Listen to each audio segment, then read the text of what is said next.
2025 में आईआईटी को दिल लगा करके क्रैक करेंगे, मेंस को अच्छे से फोड़ेंगे। इनऑर्गेनिक एक ऐसा सब्जेक्ट है जो कि बहुत ही स्कोरिंग है, आपकी परसेंटाइल में रॉकेट लगा देता है। सबसे पहले तो बोला जाता है कि ये रट्टा मार सब्जेक्ट है, ये पहला मिथ है।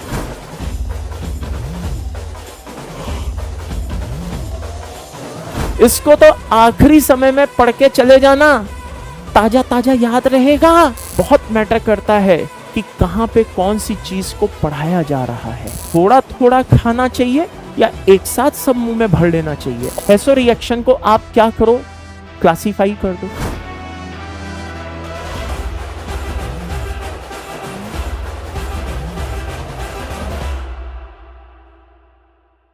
हेलो एवरीवन, जय श्री कृष्ण। क्या हालचाल? बढ़िया, फाइन। चलिए, तो मैं आपका अपना एटीएस सर अमिताभ शर्मा। मैं आपको पढ़ाऊंगा बेटा इनऑर्गेनिक केमिस्ट्री, और आपकी नई जर्नी शुरू होने जा रही है 2025 के लिए प्रयास बैच के थ्रू।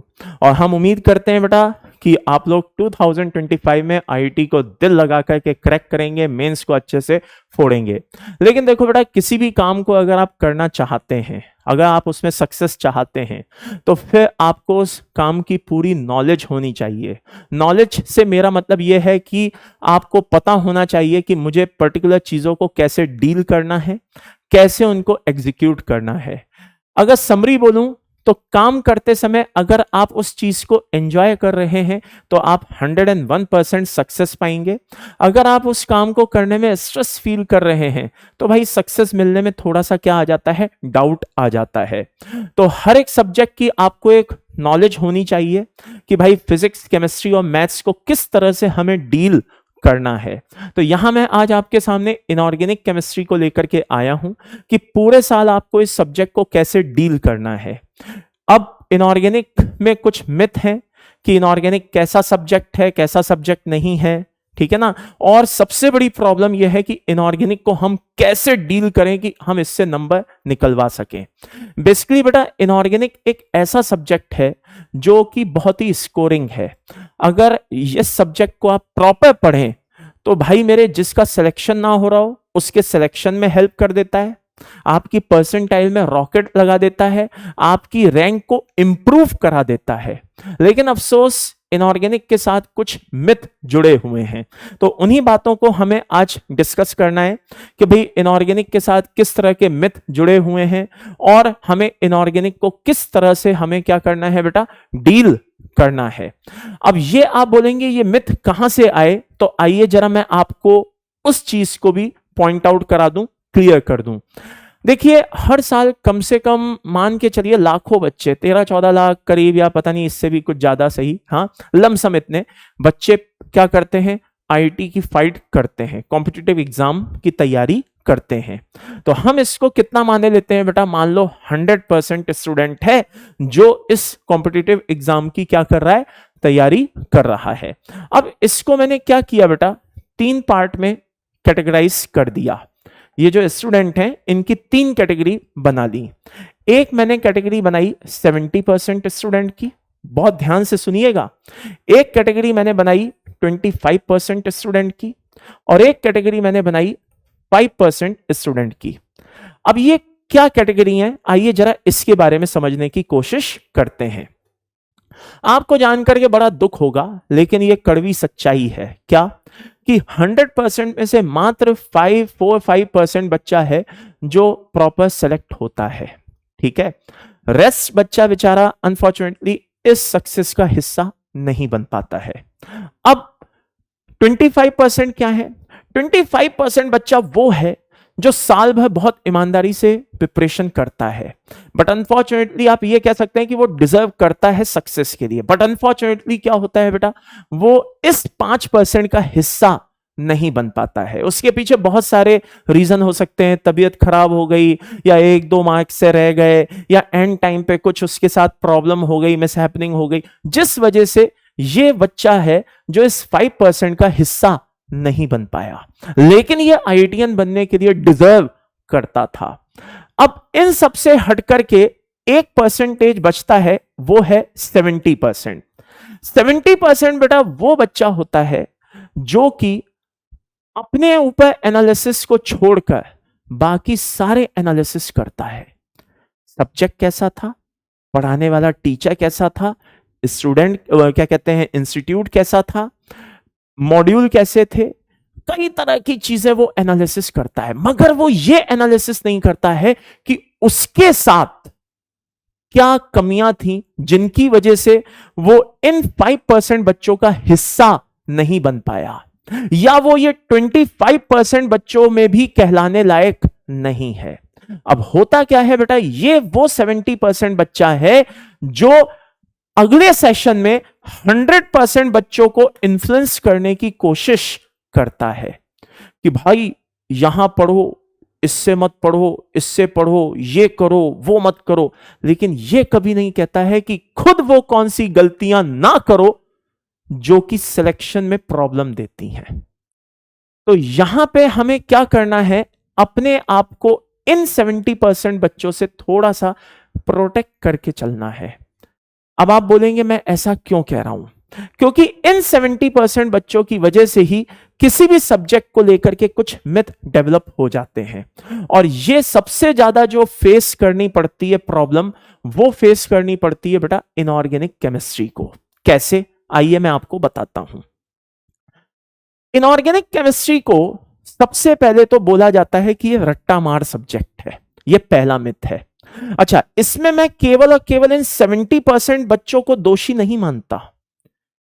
ठीक है साहब, आपने कोशिश की थी, सिलेक्शन नहीं हुआ, आप कहीं ना कहीं अंदर ही अंदर टूट गए, दुखी हो गए और आपने अपनी भड़ास निकाल दी। ठीक है, ये एक नेचुरल प्रोसेस है, लेकिन इसमें कहीं ना कहीं 70% के साथ साथ उन टीचर्स की भी प्रॉब्लम होती है बेटा, उनका भी इन्वॉल्वमेंट होता है जो रैंक के लिए नहीं, रेटिंग के लिए पढ़ाते हैं। जी हां, तो ये सारी चीजें मिलकर के सब्जेक्ट को क्या बता देती हैं बेटा, रट्टा मार सब्जेक्ट बता देती हैं। कैसे कि देखिए, इस सब्जेक्ट में थ्योरी है, ये सबसे किसी से छुपा हुआ नहीं है, और थ्योरी में बहुत सारे लॉजिक्स हैं। लॉजिक्स देने के लिए भी मेहनत चाहिए, लॉजिक्स समझने के लिए भी मेहनत चाहिए। अब कई बार ऐसा होता है कि सामने वाला ये जज करता है कि यार मैं कितने लॉजिक्स दूं। लॉजिक्स देने की भाई दो कैटेगरी होती हैं, एक सामने वाला कितना सुनना चाहता है, दूसरा सामने वाले को कितना सुनने की जरूरत है। अब अगर आप देख रहे हो कि सामने वाला तो आपको ज्यादा सुनने को तैयार है ही नहीं, तो फिर आप उसको उतना ही सुनाना चाहते हो जितना वो सुनना चाहता है, और यहीं से प्रॉब्लम चालू होती है। क्यों?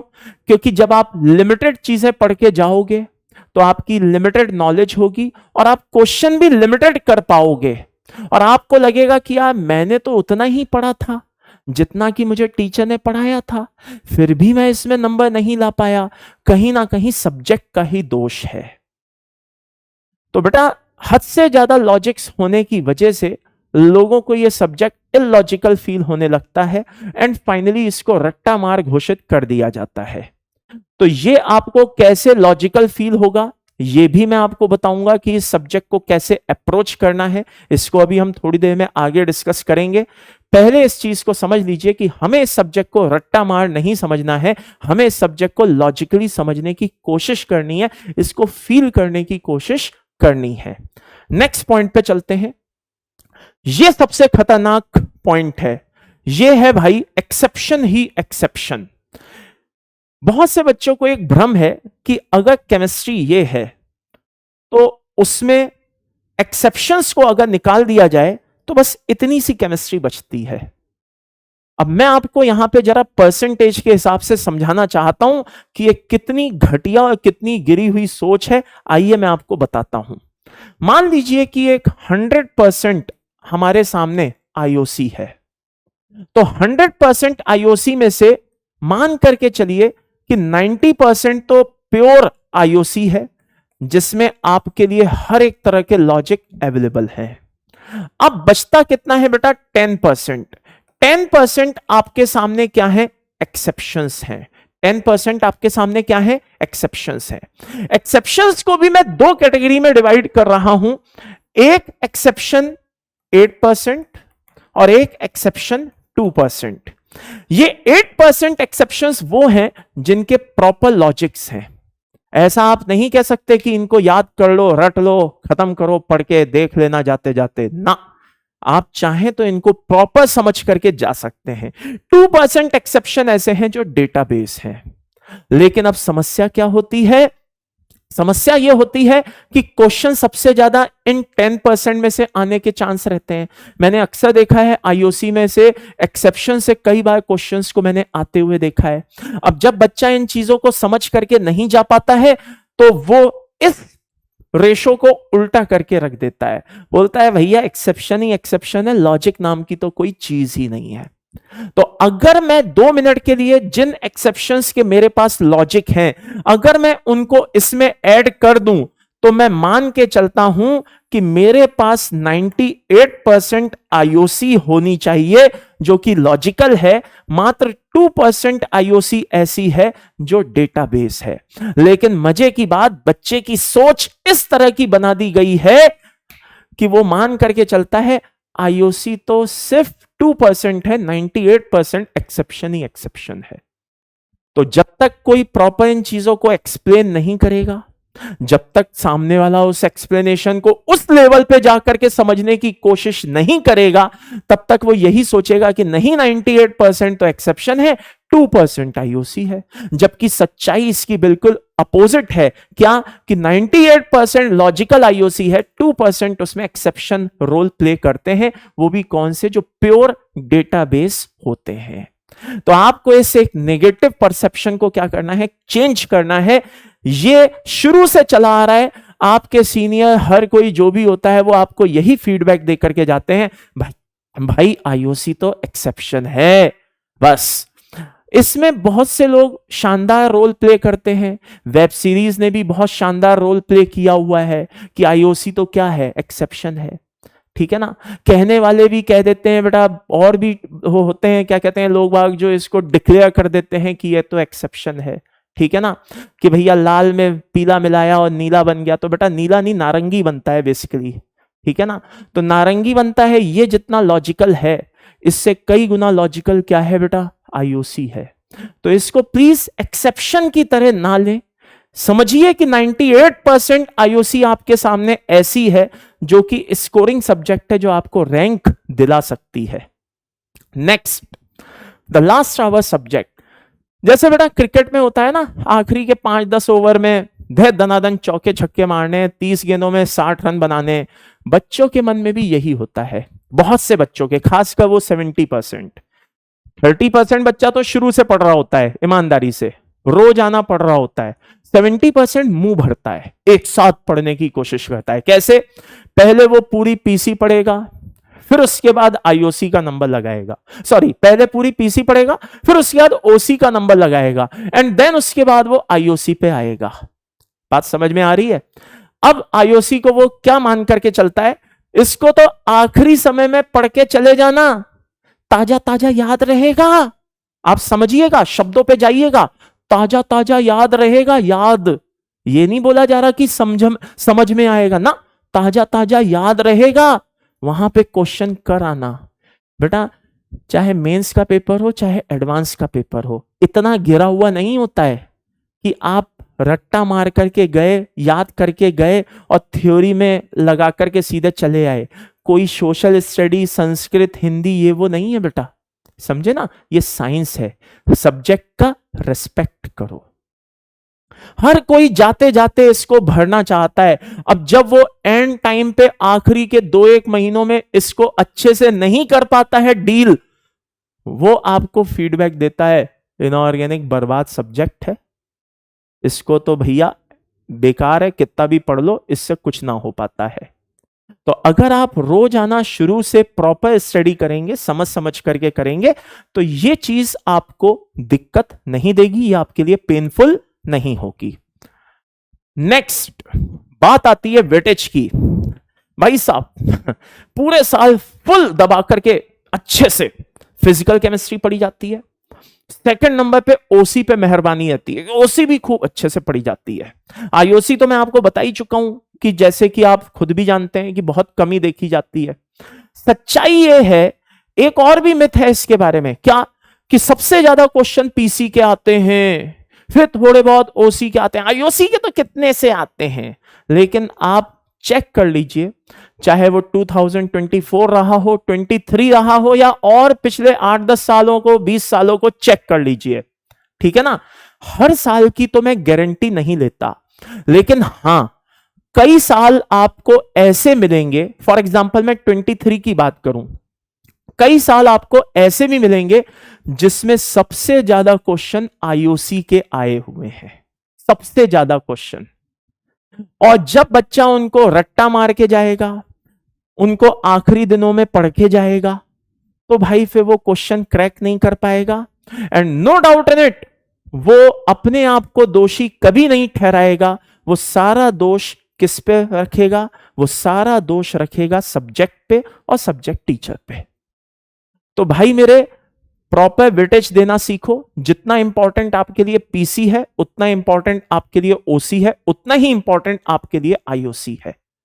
कभी भी कुछ भी पॉसिबल हो जाता है, कभी कभी ओसी ज्यादा आ जाता है, कई बार आईओसी ज्यादा आ जाता है, कई बार पीसी ज्यादा आ जाता है। तो इस फेर में ना पड़े। बहुत से परम ज्ञानी होते हैं जो ये ज्ञान देकर के जाते हैं कि आईओसी कम आता है, कि जी आता है, कि वो आता है।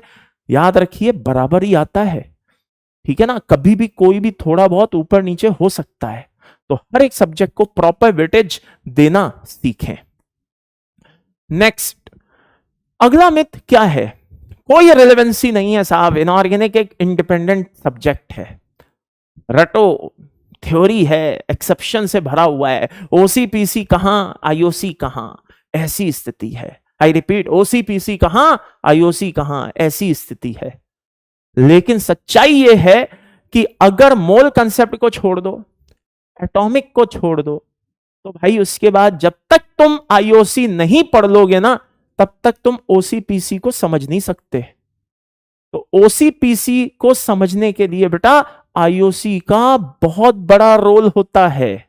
और मजे की बात, हम दोनों चीजों को समझना चाहते हैं उस सब्जेक्ट को छोड़ करके जो सब्जेक्ट इन दोनों को समझने में हेल्प करता है।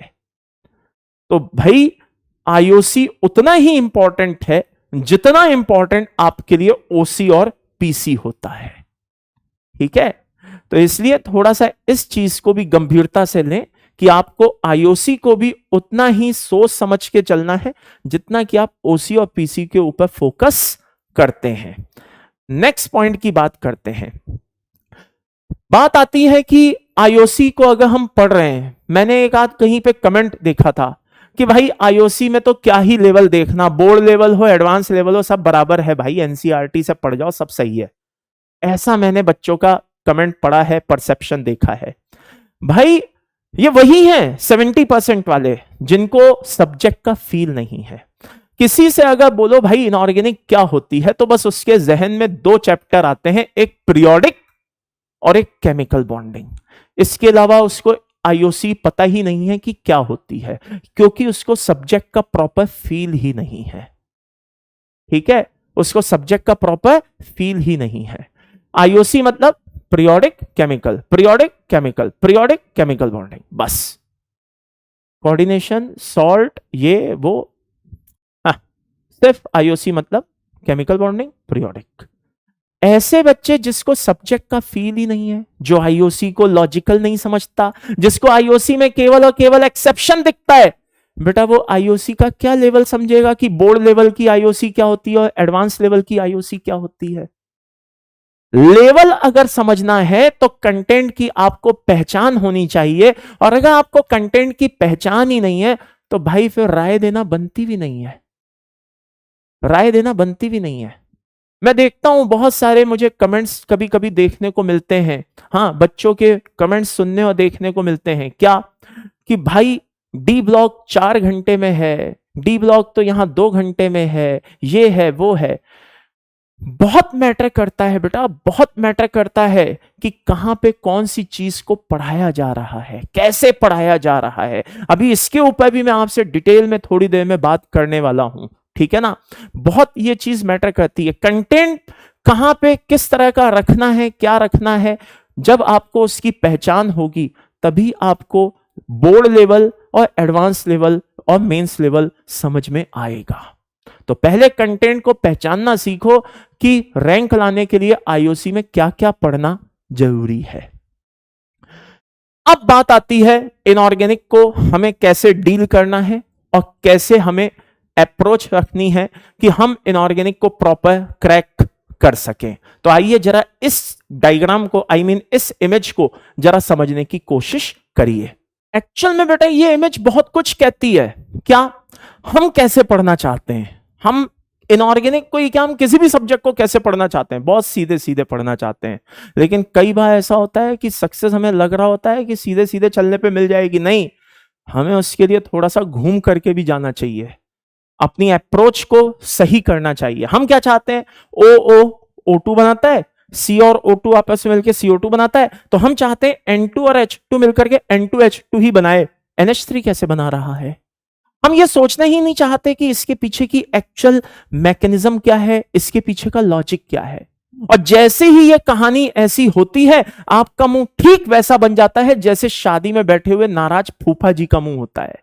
आप तुरंत शादी वाले फूफा जी बन जाते हो। तो भाई मेरे, शादी वाले फूफा जी बनने से कुछ नहीं बिगड़ेगा, ना मेंस का बिगड़ेगा, ना आईटी का बिगड़ेगा, किसी का नहीं बिगड़ेगा। अगर किसी का नुकसान है तो वो सिर्फ और सिर्फ आपका खुद का। हम चाहते हैं भाई मेरे कि आप इस चीज को समझने की कोशिश करिए। ये जितना सिंपल दिखाई दे रहा है ये भी उतना ही सिंपल है, बस आपको अपना देखने का नजरिया बदलना पड़ेगा, आपको अपनी सोच बदलनी पड़ेगी, आपको अपनी अप्रोच प्रॉपर रखनी पड़ेगी। तो अब मैं आपको इनऑर्गेनिक को कैसे डील करना है, उसको कैसे कंट्रोल करना है, आइए वो मैं आपको बताता हूं।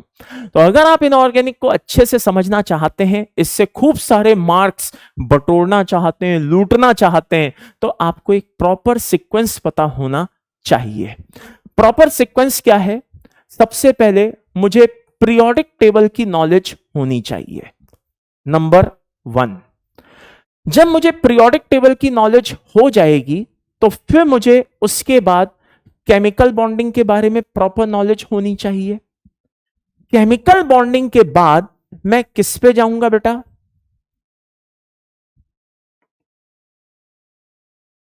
कोऑर्डिनेशन केमिस्ट्री पे जाऊंगा।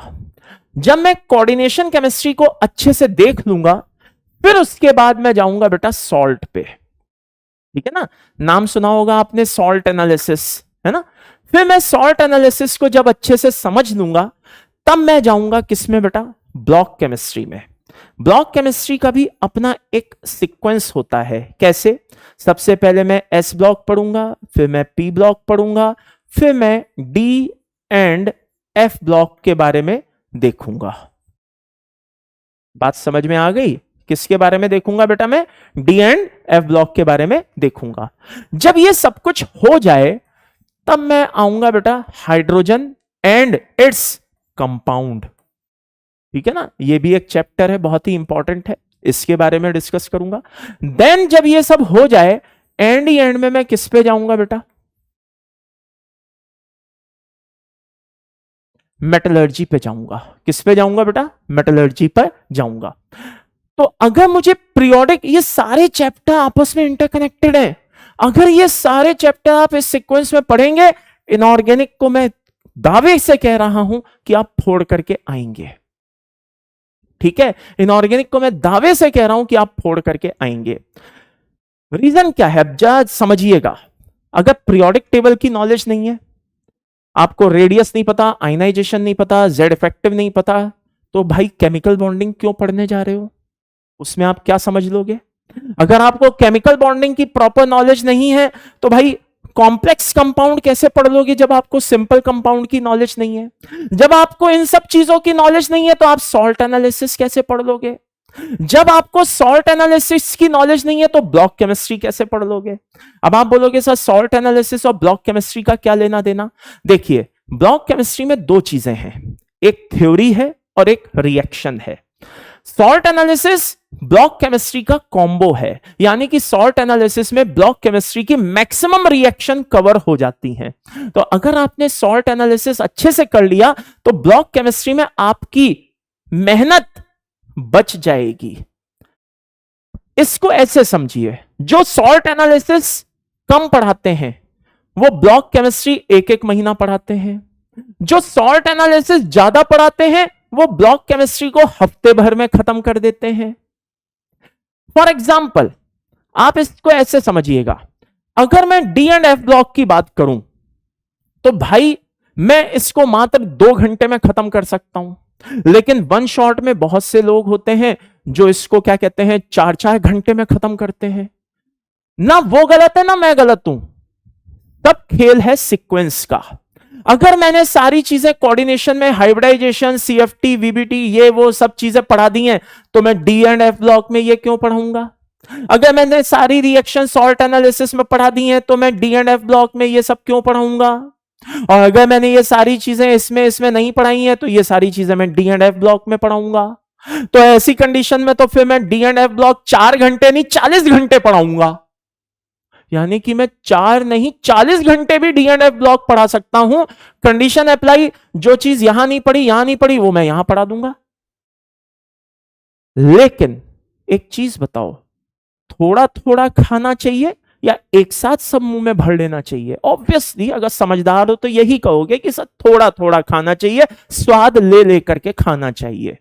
तो अगर आप ये सारी चीजें यहां पढ़ करके आ रहे हैं थोड़ी थोड़ी थोड़ी थोड़ी, तो भाई डी एंड एफ ब्लॉक आपके लिए 2 घंटे से ज्यादा का नहीं है।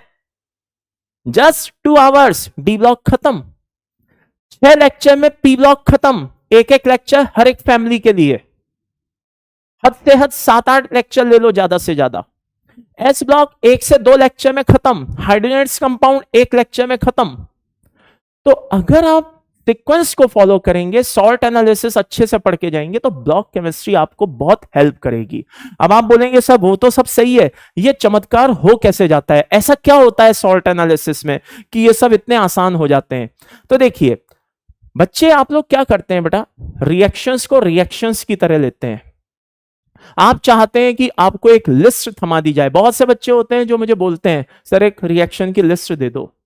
वो क्या सोचते हैं 1500 जितनी भी 500 1000 जितनी भी रिएक्शन है उनकी एक लिस्ट दे दो। क्या ये प्रैक्टिकली पॉसिबल है? आप इंसान हो मेरे भाई, कोई मशीन नहीं हो। क्या ये प्रैक्टिकली पॉसिबल है कि मैं आपको 500 1000 रिएक्शन की लिस्ट एक साथ दे दूं और बोलूं इनको रट लो? नहीं पॉसिबल है। आपकी जो सोच है वो गलत है। बहुत से बच्चे आईओसी को लेकर के ट्रिक्स पे जिंदा हैं, हर चीज की ट्रिक बता दी जाए। मुझे भी मजबूरी में बतानी पड़ती है, मैं मना नहीं कर रहा, लेकिन बहुत अवॉइड करता हूं, कोशिश करता हूं कि कम से कम बताऊं, लेकिन बतानी पड़ती है। ली के काका नाना मंगोलिया है, ये वो फलाना ढिमाका, बहुत सारी चीजों की ट्रिक्स बतानी पड़ती हैं। ट्रिक्स पे जिंदा है, फिर ट्रिक्स को याद रखने के लिए भी उनको ट्रिक्स चाहिए होती हैं। समझ में आ रही है बात? तो मेरे भाई, इन सब चीजों पे जिंदा रहने से अच्छा है थोड़ा कॉमन सेंस यूज करो। कैसे? मान लो 600 रिएक्शन है, 600 रिएक्शन को आप क्या करो, क्लासिफाई कर दो। कैसे? कि भाई यूजुअली 5-6 टाइप की रिएक्शन होती हैं। आयन एक्सचेंज रिएक्शन होती हैं, क्या कहते हैं, कॉम्प्लेक्स फॉर्मेशन रिएक्शन होती हैं, थर्मल रिएक्शन होती हैं, थर्मल डिकम्पोजिशन, ठीक है ना, और एसिड बेस रिएक्शन होती हैं, और उसके अलावा रेडॉक्स रिएक्शन होती हैं। ऐसी गिनी चुनी कुछ रिएक्शंस होती हैं। मैं कहता हूं कि अगर आपने थर्मल डिकम्पोजिशन रिएक्शन समझ ली तो एक साथ आपने 100 रिएक्शन समझ ली। आपने आयन एक्सचेंज रिएक्शन समझ ली, यानी कि आपने एक साथ 100 रिएक्शन समझ ली। कहने का मतलब है अगर आपने आयन एक्सचेंज, थर्मल डिकम्पोजिशन ये रिएक्शन समझ ली तो आपने 200 रिएक्शन एक साथ समझ ली। तो 200 रिएक्शन को आप बिखरे बिखरे याद करने से अच्छा है कि आप उन 200 रिएक्शन को एक साथ समझ लो। कैसे? 2 मेथड समझ करके। आयन एक्सचेंज समझ लिया, 100 रिएक्शन कवर हो गई। थर्मल डिकम्पोजिशन समझ लिया, 100 रिएक्शन कवर हो गई। रेडॉक्स रिएक्शन समझ लिया, 200 रिएक्शन कवर हो गई। बात समझ में आ रही है? यानी कि रिएक्शंस को क्या करो, कैटेगरी बना लो। बिखरे बिखरे याद करने से अच्छा है कैटेगरी बना लो। एक रिएक्शन जो पैटर्न फॉलो कर रही है, बाकी 99 रिएक्शन भी वही पैटर्न फॉलो कर रही हैं। तो हम क्या करते हैं, हम 100 की 100 रिएक्शन याद करना चाहते हैं। हम उन 100 रिएक्शन का एक पैटर्न जो होता है वो समझना नहीं चाहते। अगर आप वो समझने की कोशिश करोगे तो 100 की 100 रिएक्शन आपको याद नहीं करनी पड़ेंगी, आप समझ में आ जाएंगी, और ऐसी समझ में आ जाएंगी कि वो आप और 100 लोगों को अच्छे से समझा सकोगे। तो फाइनली अगर इनऑर्गेनिक पे कंट्रोल करना है तो अप्रोच दो ही है। क्या? एक, प्रॉपर सीक्वेंस फॉलो करिए, और दूसरा, चीजों को कैटेगराइज करिए। और एक और चीज, लास्ट एंड फाइनल, क्या? कि भाई अपनी गलतियों को एनालिसिस करिए, उसमें आप अपने आप को इंप्रूव कर पाएंगे, बजाय सामने वाले की गलती निकालते रहने के। सामने वाले को आप गलत साबित करके कुछ हासिल नहीं कर सकते, लेकिन अगर आप अपनी गलतियां देख करके उनको दूर कर लेते हैं तो आप जीवन में बहुत कुछ हासिल कर सकते हैं। तो अपनी गलतियों को दूर करिए और खुद को बड़ा बनाइए, बजाय दूसरे की गलती को बता के उसको छोटा साबित करने के खुद को बड़ा बनाने की कोशिश करिए अपनी गलतियों को दूर करके। तो ये था आज का एक हमारा सेशन। होपफुली आपको अच्छे से समझ में आ गया होगा कि इनऑर्गेनिक को मुझे किस तरह से डील करना है, कैसे चीजों को समझना है। ओके, तो आगे मिलेंगे बहुत जल्द, हमारी आपकी बेटा मुलाकात होगी। पॉजिटिव माइंडसेट के साथ किसी भी सब्जेक्ट को पढ़िए, चाहे वो फिजिक्स हो, केमिस्ट्री हो, चाहे मैथ्स हो। नंबर सभी से आने हैं बेटा, किसी एक सब्जेक्ट पे कंट्रोल करके सिलेक्शन नहीं पाया जाता। तो wish you good luck, all the best. बहुत जल्द हमारी आपकी मुलाकात होगी बैच में। Take care, bye bye, love you all.